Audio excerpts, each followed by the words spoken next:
Base band transmission में अलग अलग स्कीम्स हैं, तकनीक है। सबसे इजी तरीका क्या आप सोच सकते हैं? आपको पता है वोल्टेज की बात हो रही है, कोई भी वायर में आप हाथ लगाएंगे आपको करंट लगता है ना, डीसी लगेगा, एसी लगेगा।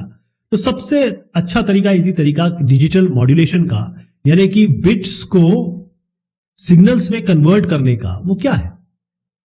आप पॉजिटिव वोल्टेज, कोई भी पॉजिटिव वोल्टेज मान लीजिए प्लस 5 वोल्ट है, इसको आप कह दीजिए 1 है।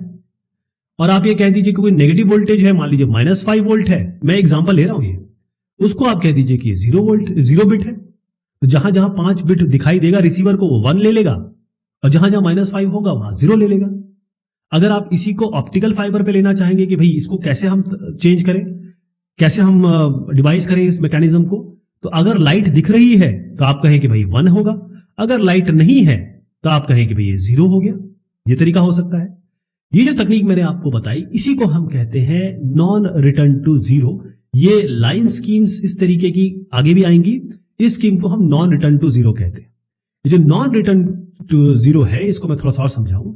1, अब देखिए आपके पास सिग्नल क्या है, एक एग्जांपल लेते हैं, 0 0 1 1 0 1 0 1 1 0।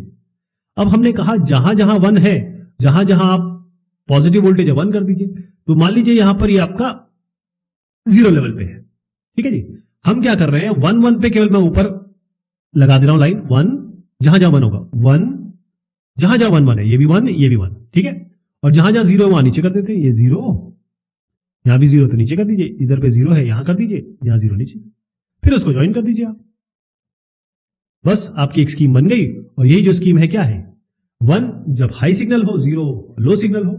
अब इसमें प्रॉब्लम क्या आती है कि जब, क्योंकि अल्टीमेटली क्या होगा कि आप बहुत सारे जीरोज या बहुत सारे 1 अगर चले गए, तो आप केवल सेंडर की बात मत करिए, आप भेजने पे विश्वास मत रखिए, रिसीवर को भी तो वही चीज रिसीव करनी है कि जो आपने भेजी है।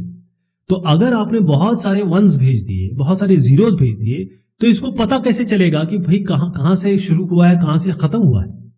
इन 0s और 1 को इंटरप्रेट करना रिसीवर द्वारा। आप तो बिट भेज रहे हैं, और बिट कैसे भेज रहे हैं, हाई और लो सिग्नल के हिसाब से, हाई वोल्टेज या लो वोल्टेज या लाइट या नॉन लाइट के हिसाब से।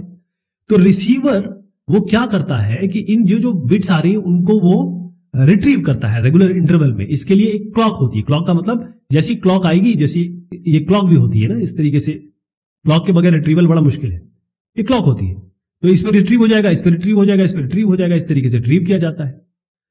अब जब आप भेजते हैं तो नॉइज भी होगी, ऐसा तो कोई चैनल नहीं होगा जहां पर नॉइज नहीं होगी।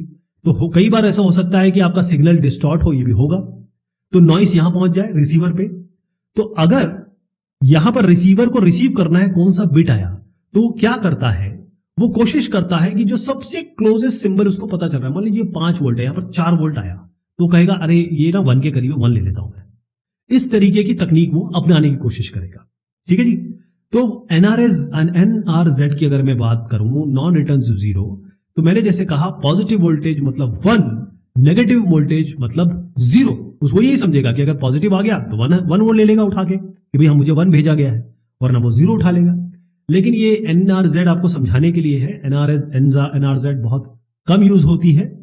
इसके अलावा जो भी हमारी इंजीनियरिंग कंसिडरेशन है, क्योंकि वायर है, नॉइस है, तमाम तरीके की चीजें हैं, उसके लिए बहुत सारे लाइन कोड्स हैं। ये जो आप देख रहे हैं सारे लाइन कोड्स हैं, इसका इस्तेमाल होता है, इसका उपयोग होता है।